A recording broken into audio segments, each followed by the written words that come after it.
O Rio em Foco recebe Ruth Melo e Eduardo Magalhães. Encontrar soluções inovadoras para questões sociais é o grande desafio dos empreendedores que buscam mais do que um retorno financeiro. Eles procuram resolver problemas de uma comunidade específica ou do meio ambiente de uma maneira sustentável. É o caso do Luiz Nascimento, do Cinema Nosso, e do Guilherme Sucupira, do Grupo do Parque. Vamos ver. O Cinema Nosso começou em 2000. Ainda naquele momento não era Cinema Nosso ainda, era um grupo de atores que foi fazer um filme que foi Cidade de Deus. E a gente sentiu a necessidade de, para além da escola, criar um espaço de produção. Aí nasceu a Jabuti Filmes, que é a produtora, isso em 2007 já, bem recente, né? E a gente começou a produzir mesmo longa-metragem. E hoje, por exemplo, a produtora se tornou uma patrocinadora dessa organização, né? Ela se dá como um negócio social, né? Ela é desenhado dessa maneira, mas na verdade juridicamente a gente não pode dizer, nós não podemos dizer que somos um negócio social, porque a legislação brasileira ela não tem em nenhum lugar dizendo que o negócio social é algo que tem um lugar definido para ele, né? E que está entre uma ONG e uma limitada, não.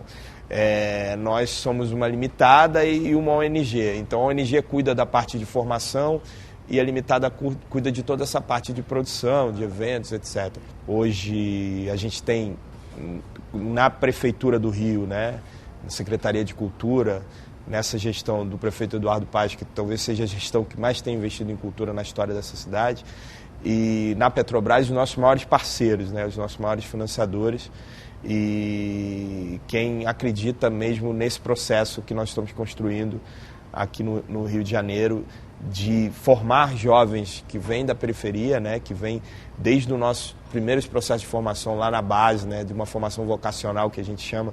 A gente tem um núcleo funcionando na Cidade de Deus, que trabalha com essa formação de animação, e esse núcleo mais avançado na Lapa, onde a gente trabalha uma vocação mais, uma proposta mais narrativa, de roteiro de game, já de fotografia, edição, né, roteiro em geral, e é onde a gente consegue formar mesmo profissionais para o mercado. O Grupo do Parque é um projeto de um negócio social que a gente identificou uma oportunidade dentro do bairro de serviços de reparo e manutenção.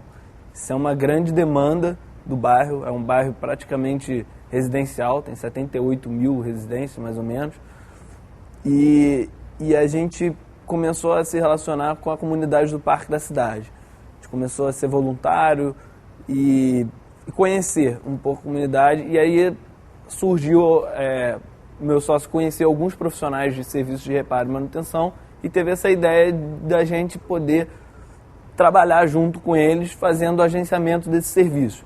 Então, gerar mais clientes, mais demanda para eles e a gente receber uma comissão em troca. O Rio está avançado, tem o Sebrae que está atuando forte nos negócios sociais, eles fazem programas, maratonas, tem aceleradoras bastante, tem o Gênesis, Instituto Gênesis, que é incubadora da PUC, que tem uma atuação muito forte nessa questão de negócio social. O Grupo do Parque é incubado do Gênesis e eles selecionam muitos projetos, empresas com esse foco. A economia criativa é um celeiro para o desenvolvimento dos negócios sociais ou não tem essa especificidade, assim? Eu acho que muitos projetos são híbridos nesse sentido, né? São mistos. Muitos negócios sociais também têm uma pegada cultural. O próprio Cinema Nosso, do Luiz Nascimento, ele é criativo, da área do setor criativo, e é também social, mas isso não é regra. Existem empreendimentos só sociais, sem a pegada cultural, criativa. Eu acho que o que é importante colocar é que o que vai, digamos, definir o negócio social não é exatamente a segmentação dele, né? Mas é o propósito que ele tem. Então, na medida em que a economia criativa pode ter um negócio perfeitamente caracterizado como um negócio social, você vai ter outros segmentos de negócio que também, a gente pode citar, por exemplo, saúde, educação, moda em alguns casos, né, serviços de um modo geral. Então, o que vai definir é o propósito, né, e como medir esse impacto positivo. Então, isso é que vai dar a tônica do negócio social como um todo. Essa ideia do impacto, ela já tem que estar lá no início, quando se pensa em fazer um projeto como esse, né? Um propósito. Tem que dizer que também quer ter rentabilidade, mas tem que fazer o impacto socioambiental. Ela tem que estar explícito isso. Mas quantificável, né? Porque a questão de você pensar, quero fazer um negócio para mudar o mundo, mas tem que ser palpável. Claro. Acho que a grande questão é assim, além das métricas, né, tradicionais que todo e qualquer negócio vai precisar ter, né, vamos pensar nas duas mais simples, né, receita e despesa.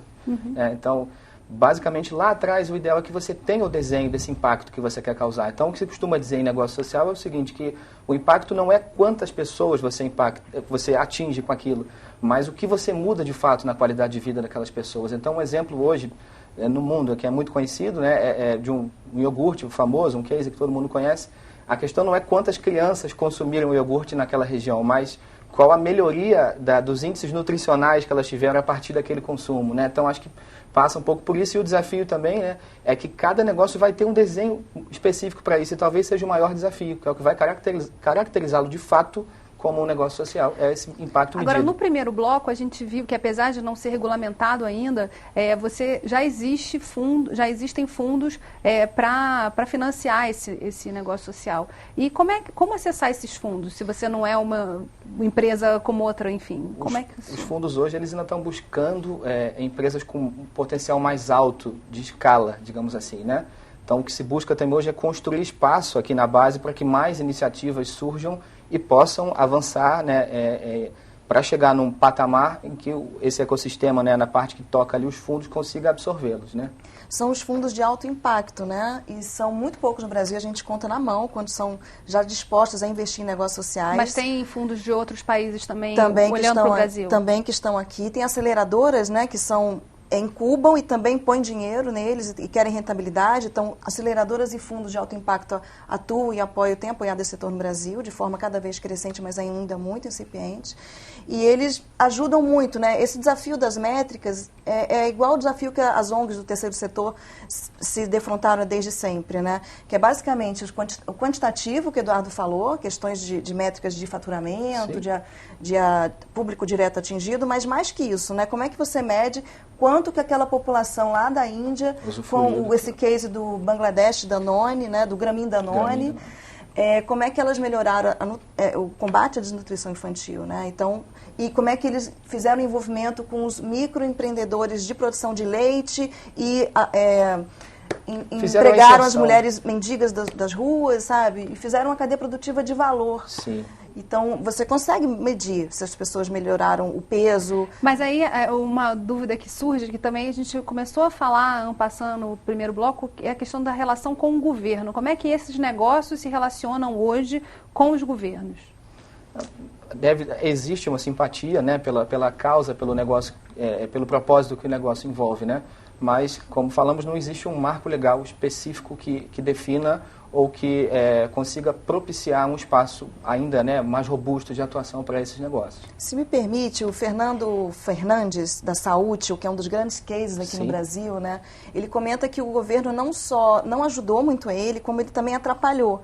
O que ele fez? Ele mapeou o SUS no Brasil inteiro, começou por São Paulo, e ele batia na porta de secretarias, de órgãos públicos de saúde e pedia só a quantidade de remédio que chegava, a periodicidade, que tipo de exames, que máquinas estavam funcionando para ele colocar dentro da plataforma do Saúde.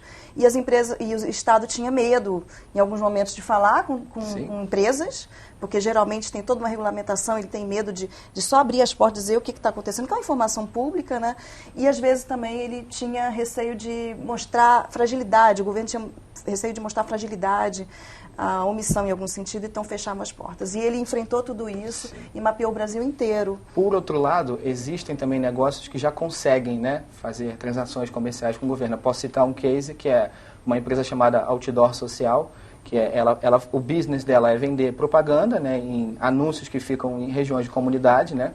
Então, esse anúncio ele fica nas paredes das casas das pessoas, então o negócio tem toda uma preocupação de engajamento, então a pessoa que está cedendo a sua parede recebe um valor para isso, é inserida nessa cadeia de valor e também é uma multiplicadora daquela campanha que está acontecendo. Então, isso pode acontecer em regiões onde seja mais difícil uma agência de comunicação tradicional chegar. Então, é um foco específico que ela tem na classe CDE, propiciando, né, renda e inserção dessas pessoas. A gente vai continuar conversando sobre isso no próximo bloco. É só um minutinho, não sai daí. Rio em Foco aqui, política e economia caminham juntas.